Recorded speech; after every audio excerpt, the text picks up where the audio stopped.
Alright, hey guys, this is the Driving Trader, and hope everyone is doing well. Hope everyone's getting a good start to their weekend. And today we'll talk a little bit about some of the stocks and instruments that I follow. And we can start here with, let's say, Bitcoin. So Bitcoin is currently trading at 66,000.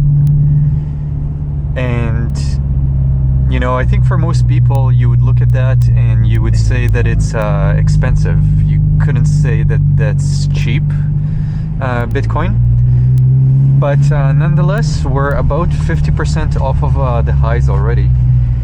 So that's quite a level, and somewhere where I would say is more of a buying territory than a selling territory. So this is Bitcoin, that's cryptocurrencies, and what we've seen is that it's been coming down started coming down sooner before equities did. So somewhere around November is, I believe, where Bitcoin peaked, and with equities, we're just now beginning to see a more major move down. And that is not at all to say that it's not gonna go back up tomorrow and we may never see these lows again. That could very well be. But it is only now that people are kind of seeing, you know, a little bit of panic and a little bit of bearishness in terms of equities. And when I say equities, I'm generally talking about the S&P 500. And with the S&P 500, we're just now getting to that point where we're 10% off the high. So what do I gather from that? Well, to me, this means that we can begin looking at the S&P 500 as discounted. And similar to Bitcoin, it's not cheap yet, but it may get there. And as it becomes cheaper and more attractive, therefore, that's where I begin buying more and more. And I am accumulating.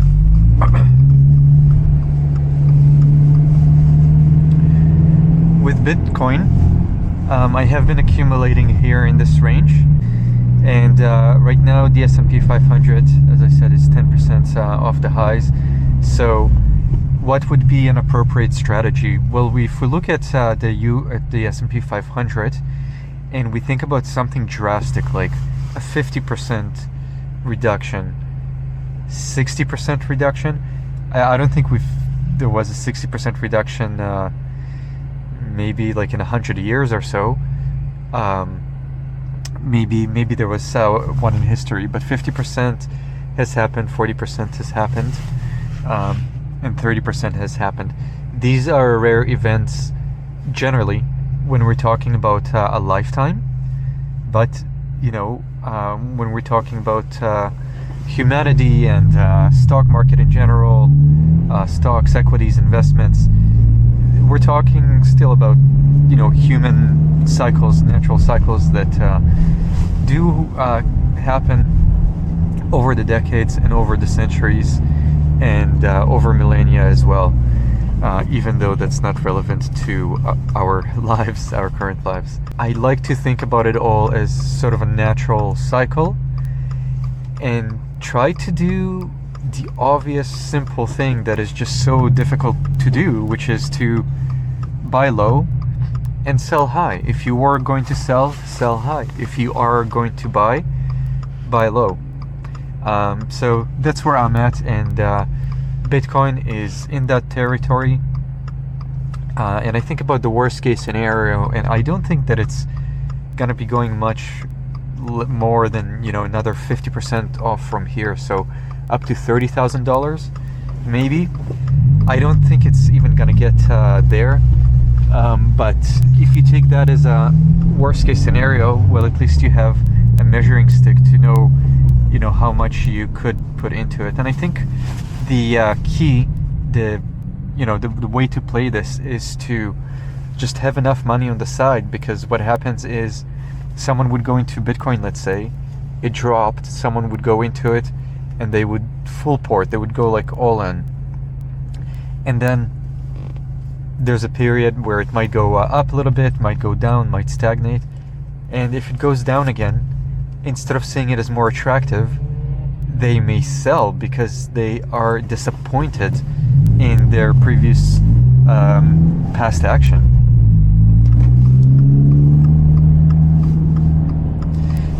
So the way to avoid that is not to go all in, not to overdo your buys. You might see something that looks like a really good deal, but we have to be humble enough to know that it may not be as good of a deal as we think, and maybe the deal could get better, could get sweeter. Now, of course, if you're talking about an asset that you don't like, if you don't like Bitcoin, then you're not really gonna see my point, because to you it might be worth zero. But if you are someone who sees value in Bitcoin, and let's say you really saw value in it, not just because of like only the chart, let's say, but let's say you really did see value in it at 100,000. Well, now that it's at 66,000, you should see it as 40%, 30% more attractive in terms of the pricing of it. And therefore you should be continue to buy, and if nothing else, buy more. It's a reverse psychology from what we're used to, and it's not very intuitive.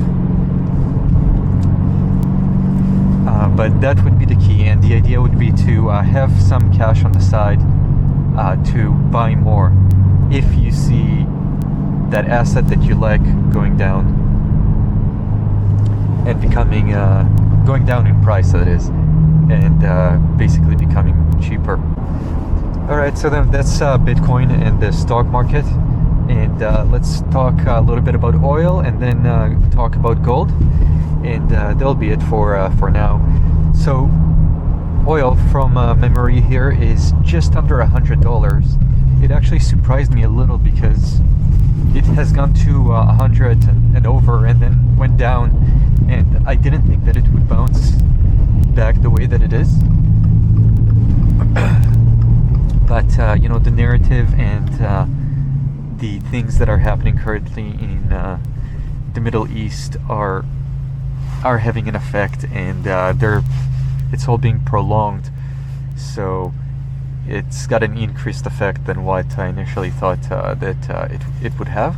And so oil is still high. It's just under $100, and I say that it's high not because it's just at $100, but because it was very recently at $50 and $60 a barrel, and it was slowly creeping into the 70s, and I was already, I was thinking that it was getting ahead of itself a little bit, but then the whole thing in the Middle East intensified, and we saw oil recently go up to over 100.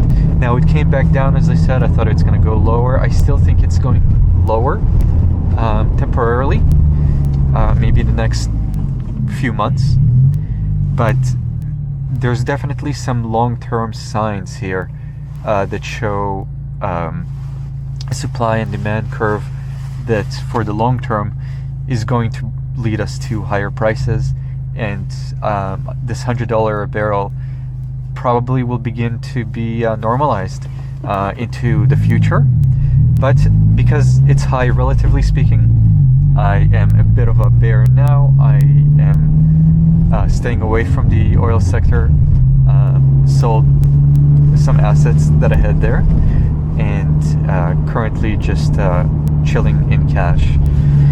So that's oil, and we'll keep on following it, and if we see it being discounted, so if we can see it go back to 80s, 70s, 60s, oil tends to disappoint really quickly. It tends to be a tough market to trade, so that is what I expect, but we'll see what happens. If that does happen and it goes down, that would be another time to go get into some oil equities, and that's what I'll be doing. But for now, I'm just watching. So last, let's talk about gold.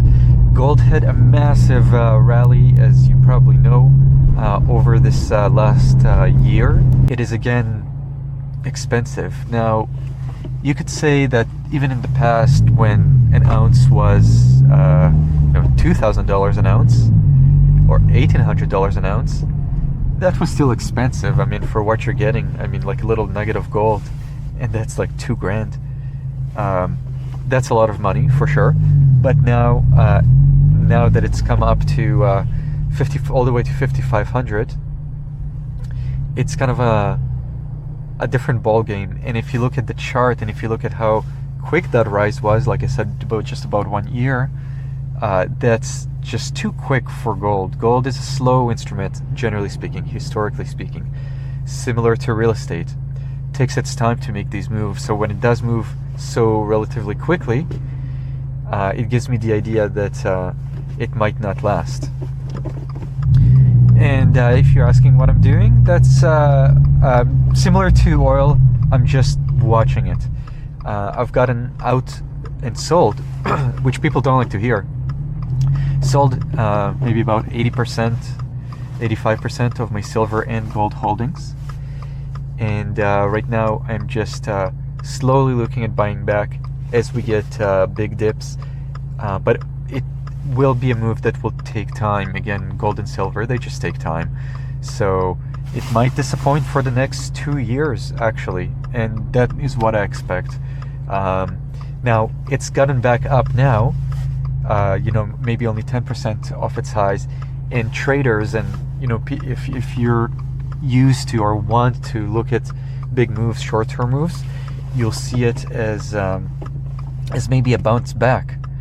But how quickly this bounce back is happening is just showing to me that it's not, that's my thoughts anyways, that it's not sustainable in a similar way that the first move up wasn't really sustainable.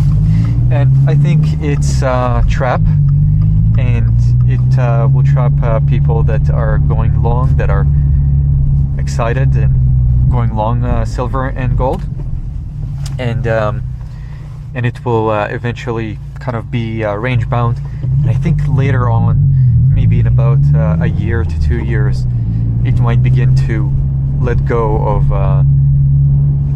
some of those gains and disappoint. And I'll try to follow the general sentiment at that time,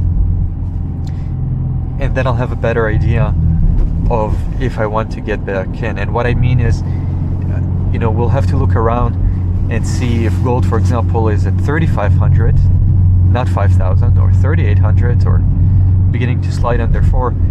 I imagine there would be quite a few people not happy with that, and probably some people that would sell and just would need to use the cash for whatever, and not want to hold it long term, and not be so enthused about it, and not be buying.